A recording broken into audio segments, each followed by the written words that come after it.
जय हिंद दोस्तों। आज हम लोग कक्षा 10वीं का जो हिंदी विषय है ना, इस हिंदी विषय की जो है जो फर्स्ट पार्ट है, फर्स्ट यूनिट, इसको हम लोग देखेंगे। ठीक है ना। इसके फर्स्ट यूनिट में जो है आपको कविताएं देखने को मिलेंगी जो कि कुछ इस प्रकार से है।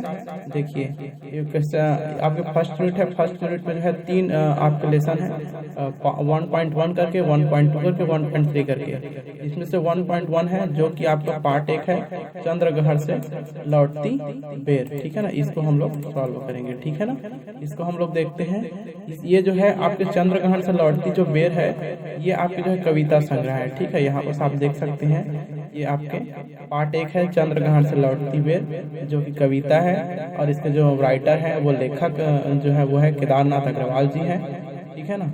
इसमें जो है हम लोग देखते हैं कि इसमें जो है क्या बताने की कोशिश किया गया है हम लोग के। ठीक है ना। तो देखिए इसमें से जो है, इसमें फर्स्ट आपके ये फर्स्ट अध्याय है ना, ये जो है प्राकृतिक, क्या बोला गया है, प्राकृतिक व पर्यावरण। इसमें जो है प्राकृतिक और पर्यावरण के प्रति आप लोगों को जागरूक करने के लिए जो है इस विषय को जो है ध्यान में रखते हुए आपके लिए जो है ये पाठ जो है रचना की गई। इसमें स्पष्ट लिखा गया है, चंद्रग्रहण से लौटती बेर कविता में कवि ने चंद्रग्रहण नामक स्थान से लौटते समय खेतों में चने, सरसों और अलसी की लहलाती फसलों व आसपास की प्राकृतिक सुंदरता पर मुग्ध होकर उसका वर्णन किया है। इस वर्णन का है ना खासियत यह है कि इसे प्राकृतिक दृश्य का मानवीकरण है। आई बात समझो, जो प्राकृतिक दृश्य है उसको मानव के रूप में जो है बताने की कोशिश किया गया है। जन साधारण के जीवन में गहरी और व्यापक संवेदना उनकी कविताओं में मूर्छित हुआ है। मिट्टी की सुगंध व मिट्टी के प्रति आस्था के स्वर जो है कविता में जो है यत्र तत्र जो है बिखरे पड़े हैं। ठीक है ना। ये चंद्रग्रहण से लौटती बेर है, इसी को हम लोग जो है आज देखेंगे। इसमें जो पद्यांश है ना, ये पद्यांश का जो है इसका जो अर्थ है, इसको हम लोग अपने तरीके से समझेंगे। यदि हमारे एग्जाम में जो है इस प्रकार के पद्यांश आते हैं तो हम लोग इसको किस प्रकार से सॉल्व करेंगे। ठीक है ना। देखिए इसमें लिखा गया है आपके, है ना, ये फर्स्ट 1.1 जो है चंद्रग्रहण से लौटती बेर, जिसके लेखक जो है केदारनाथ अग्रवाल जी है। इसको मैंने पहले ही बता दिया है। ठीक है ना। इसमें देखिए क्या बोला गया है, देख आया चंद्रग्रहण, देखता हूँ दृश्य अब मैं, मेड़ पर इस खेत की बैठा अकेला। ठीक है ना। ये आपके एक इतने पंक्ति है, एक पंक्ति है। इसका अर्थ देखते हैं हम लोग। देखिए देख का अर्थ होता है देखना। ठीक है। एकदम सिंपल भाषा में समझाऊंगा, नहीं समझ आएगा तो कमेंट करके मेरे को बताना। ठीक है। आया का अर्थ होता है आना, चंद्रग्रहण का अर्थ होता है चंद्रग्रहण। अब समझते ही होंगे चंद्रग्रहण और सूर्य ग्रहण। ठीक है ना। तो चंद्रग्रहण का अर्थ होता है चंद्रमा का जब ग्रहण लगता है उसकी बात कर रहा है। ठीक है ना। इसमें जो है एक एक शब्द का अर्थ समझेंगे। अर्थ समझने के बाद जो है इसको सेंटेंस में हम लोग जमाएंगे, ताकि हम लोग एग्जाम में अगर ऐसे क्वेश्चन आते हैं तो हम लोग उसको आसानी से बना सकें। ठीक है। सेकंड बात बोला गया है देखता हूँ। देखता हूँ का अर्थ क्या होता है, देखना होता है। ठीक है ना। दृश्य का अर्थ होता है एक छवि। ठीक है। अब मैं, अब का अर्थ होता है अभी, और मैं का अर्थ होता है मैं। ठीक है ना। मेड़ का अर्थ होता है खेत का जो मेड़ होता है ना, उसको मेड़ ही बोलते हैं। पर इस खेत के बैठा अकेला, है ना, बैठा का अर्थ है बैठना, अकेला का अर्थ होता है अकेले में। ठीक है ना। तो देखिए इतने जो पंक्ति है, इतने पंक्ति का अर्थ क्या होगा, अगर हम लोग इसको एक सेंटेंस वाइज हम लोग लिखें तो उसका अर्थ होगा कि जो है जब मैं चंद्रग्रहण से लौट रहा था, है ना, यहाँ इसका अर्थ है। देखिए देख आया चंद्रग्रहण, बोलता है चंद्रग्रहण आ गया तो बोलता है कि जब मैं चंद्रग्रहण से लौट रहा था तो क्या देखता हूँ, बोलता है खेत की मेड़ पर बैठकर मैं अकेले। देखिए यहाँ पर लिखा गया है ना, मेड़ पर इस खेत के बैठा अकेला, तो बोला गया है खेत की मेड़ पर बैठकर मैं अकेले में जो देखा, है ना, उसका जो है मैं वर्णन करता हूँ बोल रहा है। कौन बोल रहा है, कविता। और इसमें जो है संदर्भ, प्रसंग और व्याख्या तीनों शब्द लिखने होते हैं, है ना। अभी जो बता रहा हूँ वो व्याख्या है। इसका संदर्भ हम लोग किस प्रकार से लिखेंगे ये देख लीजिए। देखिए इसको क्या बोलते हैं, ये पूरी पद्य है ना, ये कविता है। कविता संग्रह को हम लोग क्या बोलते हैं, पद्य बोलते हैं, है ना। ये यहाँ तक का एक पद्य है। ठीक है।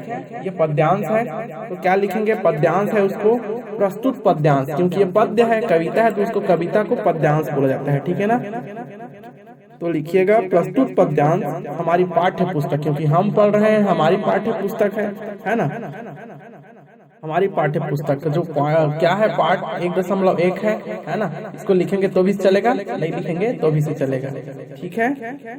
इसका नाम जो है लिखना पड़ेगा, इसको चंद्र ग्रहण से लौटती बेर, है ना, इसको लिखना पड़ेगा, ठीक। ये चंद्र ग्रहण से लौटती बेर को आपको लिखना पड़ेगा। तो इसका संदर्भ हम लोग किस प्रकार से बनाएंगे, ये पद्यांश है तो प्रस्तुत पद्यांश हमारी पाठ्य पुस्तक है, तो हमारी पाठ्य पुस्तक का नाम क्या है, सॉरी ये पाठ का क्या नाम है, चंद्र ग्रहण से लौटती बेर से लिया गया है, लिख देना।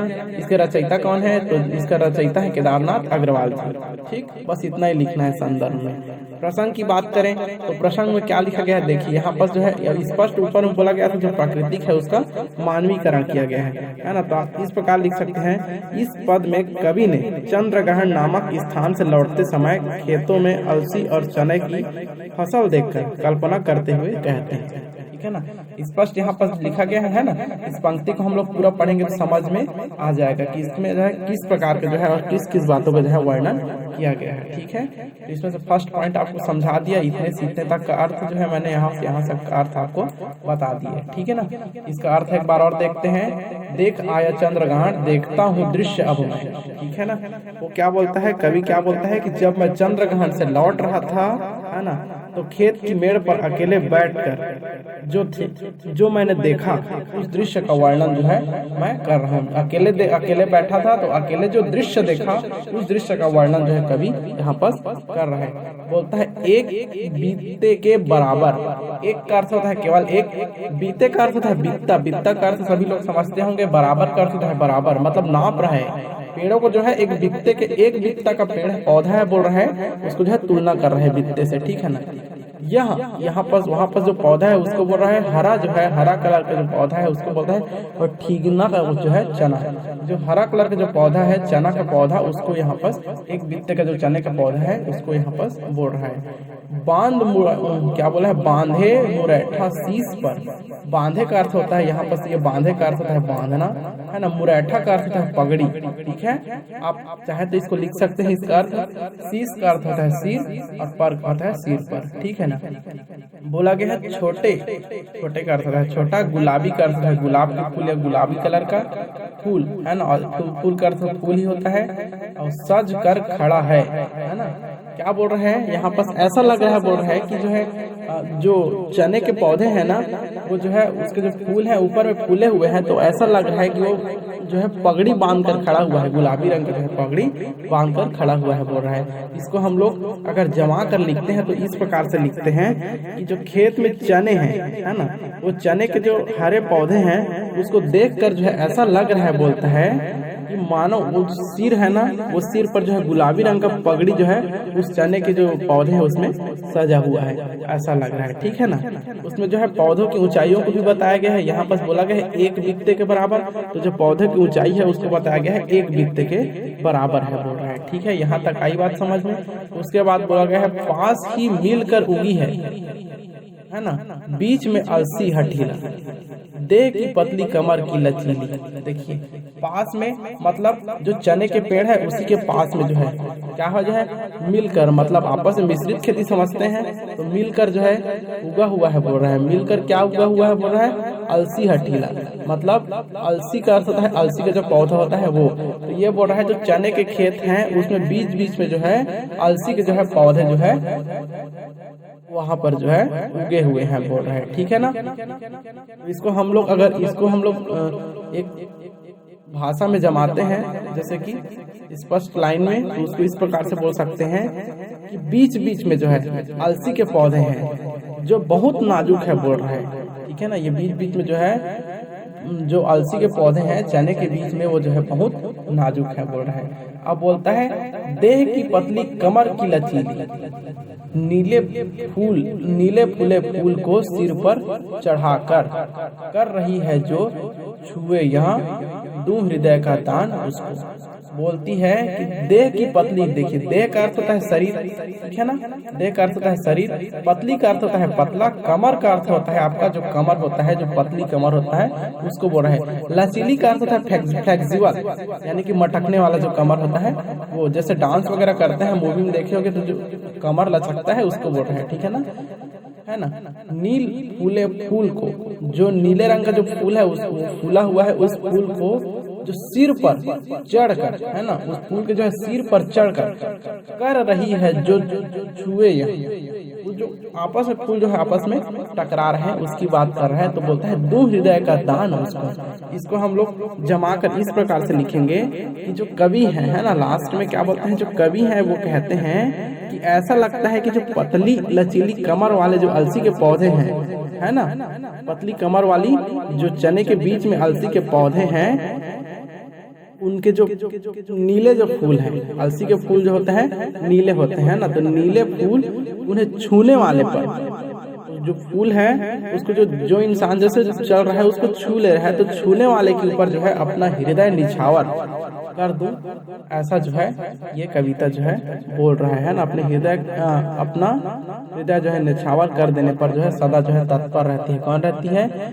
ये जो अलसी के पौधे होते हैं वो। इस प्रकार जो है यहाँ तक, यहाँ से लेकर ये ऊपर तक आपका एक जो है पद्यांश इस प्रकार से होता है। इस प्रकार जो है आप इसका अर्थ लिख सकते हैं। अब देखिए इसमें विशेष क्या है, इसमें विशेष है ये जो आप देख रहे हैं यहाँ पर, है ना, यहाँ पर क्या बोला गया है, देह की पतली कमर, है ना, मतलब देह का अर्थ होता है शरीर, पतली कमर मतलब इंसान के शरीर में ही पतली कमर होगा। तो ये जो कविता है, इस कविता को क्या किया गया है, मानवीकरण करने की जो है कोशिश यहाँ पर किया गया है, ठीक है ना। तो हम लोग यहाँ पर एक पॉइंट ये लिख सकते हैं विशेष में कि यहाँ पर मानवीकरण अलंकार का जो है प्रयोग किया गया है। आप लोग रामायण वगैरह पढ़े होंगे तो उसमें देखने को मिलता है जो है छंद, दोहा, सोठा, या फिर आप लोग पढ़े भी होंगे, है ना, जो क्या बोलते हैं उसको, कुछ हम लोग पढ़ते हैं ना व्याकरण में, उसमें दोहा, सोठा, छंद वगैरह पढ़ते हैं, ठीक है ना। तो उसमें आप लोग देखने को मिलता होगा दोहा, चौपाई। यहाँ पर ना तो ये दोहा है, ना तो यहाँ पर छंद है, और ना ही यहाँ पर सोठा है। तो आप क्या लिख सकते हैं, इसको छंद मुक्त लिख सकते हैं, ठीक है ना। Second point.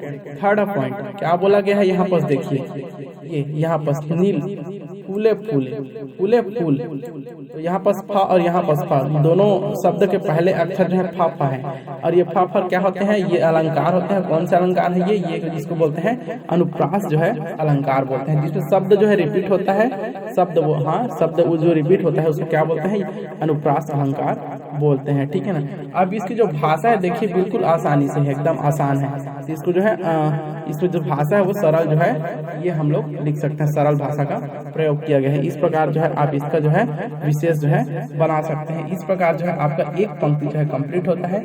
इसमें कहीं पर कोई दिक्कत होगी तो हमें कमेंट करके बताइएगा। इसको जो है अगला पंक्ति हम लोग नेक्स्ट वीडियो में देखेंगे, ठीक है।